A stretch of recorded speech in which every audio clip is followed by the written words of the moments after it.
Why don't you just get out of here? Go freeze in the yard, you stupid, useless old woman. I'm getting cold. Please unlock the door. My eldest son's wife was found in the yard the next morning, cold and shivering. My name is Lucy. I am a 60-year-old housewife, and my husband got sick and passed away several years ago. My son, Tom, his wife, Mary, and my grandson, Alan, now live with me. The unexpected death of my husband brought us together. But I felt like I was giving my son and his family enough space and not interfering with them. They thought that being too close would be suffocating for everyone. They did a lot of renovations to have as much privacy as possible. Mary is upbeat and social. She often socializes with a large group of friends.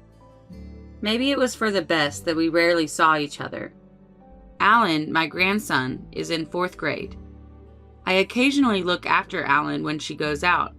He is absolutely adorable. Tom is busy with work and works at night, so our schedules don't line up and I barely speak with him. Tom and Mary never fought, and they occasionally went out together, so to me, it didn't seem like their marriage had any major problems. Mary had many friends and hosted parties at her home a lot. She has kept in touch with her mom friends from Alex's kindergarten class, and they are all good friends. They would come over to our house once a week on Fridays and have a party. These parties always bothered me. They started in the evening and didn't end until late at night, with people drinking and being loud. Her friends' husbands would occasionally come over and get drunk too. They didn't care if Alan got sleepy or hungry, so Alan would come to my room a lot when he was bored. One time, an ambulance was called because a drunken friend of hers slipped and fell into glass and was covered in blood. Another time, a fight between couples became so heated that they were on the verge of calling the cops. It was always me who calmed Alan down and apologized to the neighbors the next day for causing a scene. Mary didn't want the parties to stop, and she looked forward to them every week. I considered talking to Tom about it, but since he worked the night shift on Fridays, he had never witnessed these parties. I didn't feel comfortable confronting him. I expressed my concerns about Alan to Mary once. "Don't you think they're a bit much? I don't want the police or an ambulance called. It's bad for Alan." "I'll look out for Alan on Fridays, so why don't you all go to a restaurant outside and drink responsibly?" "I'm not allowed to unwind? Living together stresses me out more than you know. Wouldn't you feel the same if you were in my shoes? Plus, going out to drink costs more money than doing it at home. I can't tell them they can't come here. You don't know how I feel." She was furious and refused to speak to anyone. Then there was one Friday. Alan was drowsy when he got home from school. He said he felt tired. I took his temperature, and he had a 100-degree fever. "Of all days, it's Friday. Everyone will be here soon, so why don't you go to your room and sleep so you don't bother us?" "Why don't you just cancel just for today?" I held back what I really wanted to say. "Then I'll watch Alan today. Is that all right, Mary?" But she refused, probably because she knew I was annoyed. "It's all right," she said. "I don't need you to be worried. We're not that loud. Why is it always the mom's fault when a kid gets sick?" I didn't mean to imply that it was her fault, but I had no choice but to say something. "If you start feeling bad, come to my room," I told Alan. "I have some TV shows we can watch tonight. I'm planning to stay up late." "Thanks, Grandma," he replied. "I'll be all right." I felt a little better, but it was still a significant day. I could hear them all being very loud from my room. I heard a faint knock on my door. I was worried about Alan. I rushed to open the door, and Alan was standing there. He said, "Can I spend the night with you?" He cried. "I can't sleep because my head hurts. Even when I cover my ears, it's so loud." I rushed him into the room and handed him a drink, which he drank in one gulp, most likely because he was thirsty. His hands felt hot, so I took his temperature, which had risen to 102. For the first time in a long time, I was fuming, but I resisted because taking care of Alan was more important than telling Mary off. Alan still had a fever the next morning and still looked sick as ever. Alan looks sick, so I think we should take him to the hospital this morning, I told her, because most hospitals only see patients in the morning on Saturdays. I told her, but she couldn't get out of bed, probably because she had been drinking late the night before. "Oh, don't worry. It'll get better soon. You'll be fine, right?" Mary said. "Alan?" She spoke in a sleepy tone, not even looking up from her bed. Alan responded, but he was clearly not fine. Alan has had asthma since he was a child, so he is prone to asthma attacks when he is sick. As I stood there watching him, fearful that he would have another attack, he started to wheeze, just as I had predicted.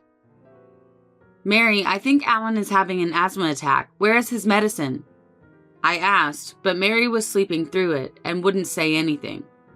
"All right, I'm going to take him to the emergency room, okay?" I told her this several times before I took Alan to the hospital. I was able to get him back for inhalation and medication. I was so relieved to see Alan feeling better. When Mary woke up that evening, she exploded. "Don't be selfish. He didn't need to go to the hospital. How much did going to the emergency room cost you? I can't believe it. I tried to talk to you many times, but you drank too much and couldn't wake up. Can't you just stop drinking when Alan is sick? He was in a lot of pain."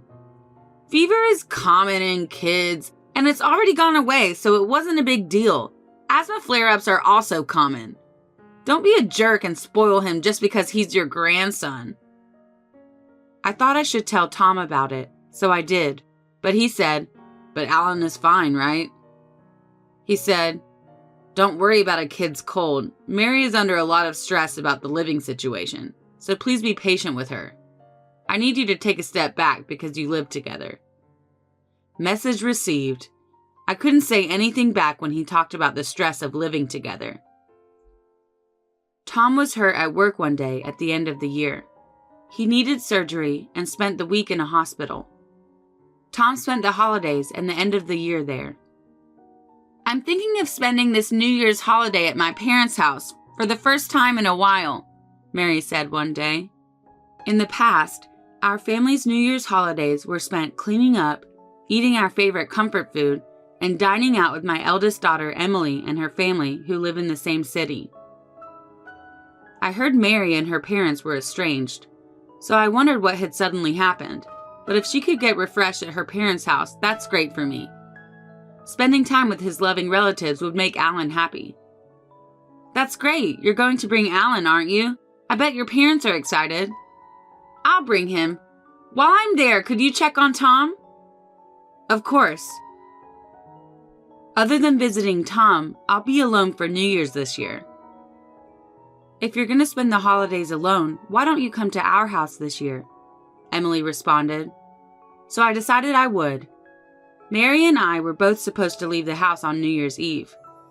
I was sweating as I cleaned the house that day. Maybe it was because I was getting older, but cleaning felt like a chore I'd been putting off for a long time. Mary was gone for the morning because she needed to go shopping, so I ended up doing as much of the cleaning as I could on my own. When Mary got back from shopping, she started fidgeting with her watch. "Lucy, what time do you plan to leave?" she asked. "Aren't you done yet?" When should I leave? I don't have an exact time in mind. I'm not sure I'll finish now that I've done so much more. What about you? What time do you plan to leave?" "If you leave first, I'll double check that all the doors are locked and everything." "No, we don't have a specific time in mind, so we'll be fine." Mary, who seemed annoyed for some reason, pushed me outside as I was taking a break from cleaning the front door since my back was hurting. She also threw my stuff outside as if to throw it at me, and she said, "Oh my God, how long are you going to keep cleaning, you slowpoke? Go freeze in the yard, you useless old woman. I was sweating profusely from all the cleaning and was dressed in thin clothes. So when I was thrown out into the yard, I was cold and chilly. It was snowing outside. Mary, let me in. I haven't changed my clothes. I'm freezing.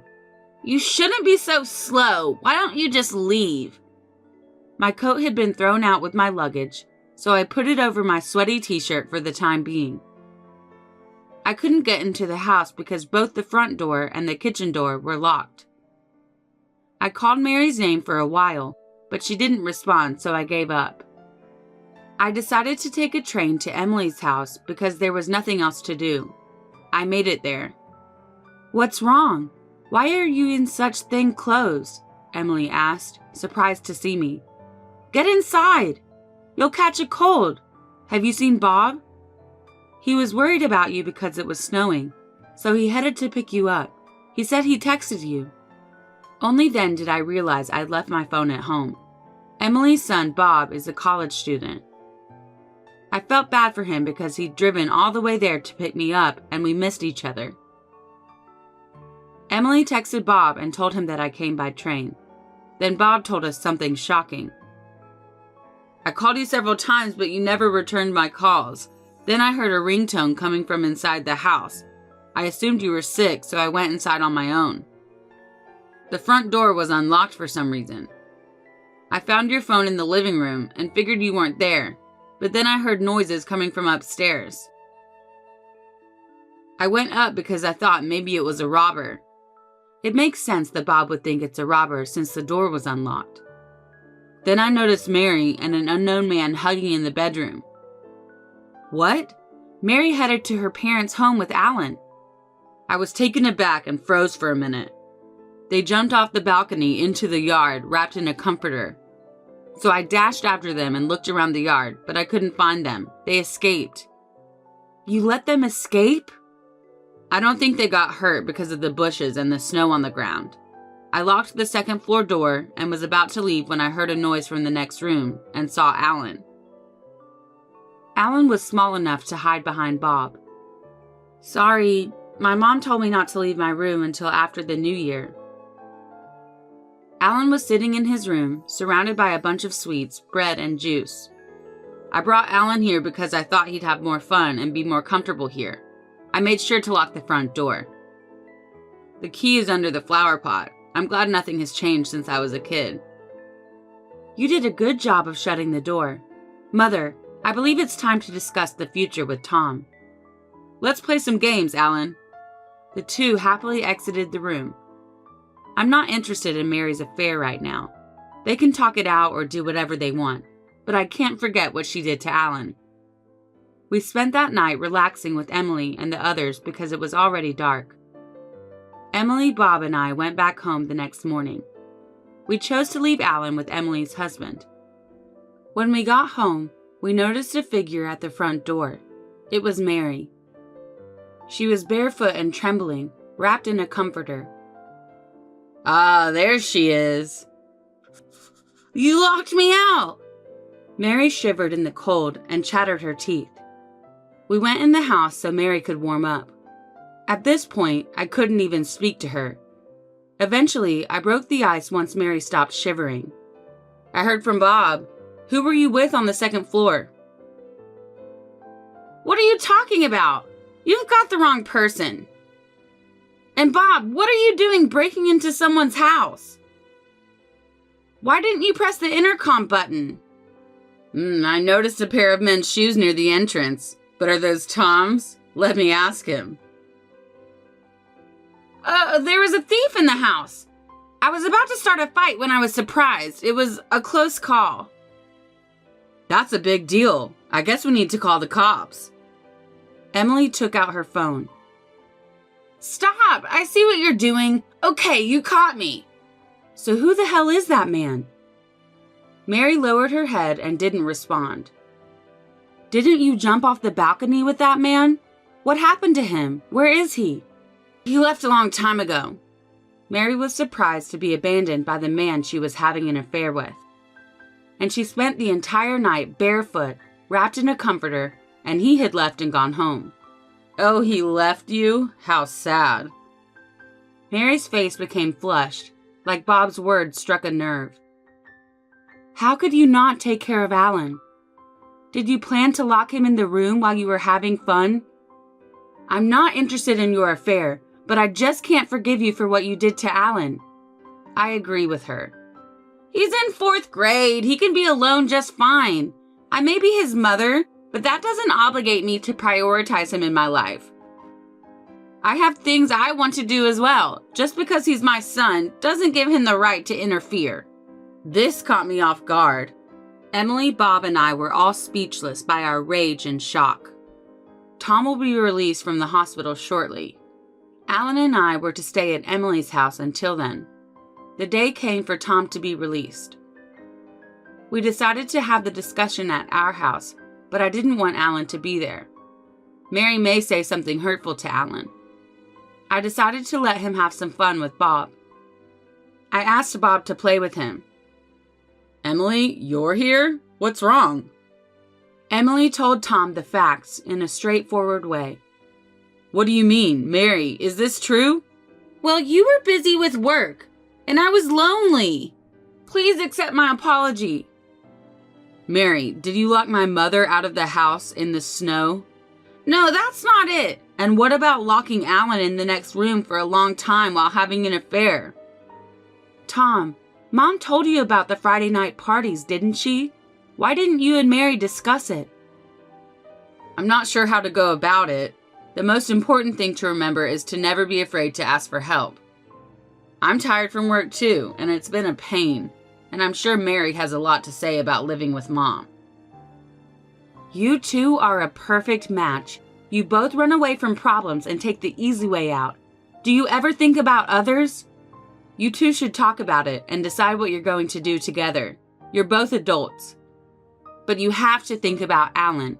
I won't let you turn your back on him. They decided to divorce a few days later. Mary was ordered to pay child support and alimony to Tom, who had custody. Mary admitted everything, and the divorce went smoothly. We never found out who she was cheating with. Mary refused to say anything, and Tom was too busy establishing a new life for himself and Alan to worry about it. But 3 months later, the other man's family found out about the affair, and we learned who he was. To my surprise, the other man was married to one of Mary's mom friends. It was one of the men who came to the Friday night parties sometimes. He and Mary continued their relationship after she and Tom divorced. The reason she easily agreed to the divorce was because she didn't want anything about the parties to come out. I don't understand how she could keep dating a man who abandoned her in the snow while she was freezing. Mary stayed with him even though she had to pay child support and alimony. The other man's wife demanded alimony and that she distance herself from him. Then I kept thinking about how the front door was unlocked that day. They were both too focused on the affair and had forgotten to lock the door. Bob would have rung the intercom if it had been locked. I told Bob that even if the door was unlocked and he suspected there was a burglar, he shouldn't have gone in, because he could have been attacked. Because I was worried about Grandma, he explained. Those two would have been surprised if the cops showed up out of nowhere and caught them cheating. I'm not experienced enough. Because, well, you know, he's a bit of a jerk, but he tries to make everyone laugh, and he treats Alan like his own brother. Mary had a lot of friends, and word of the affair spread quickly to everyone. She left the area, most likely because it was hard for her to live in the same city.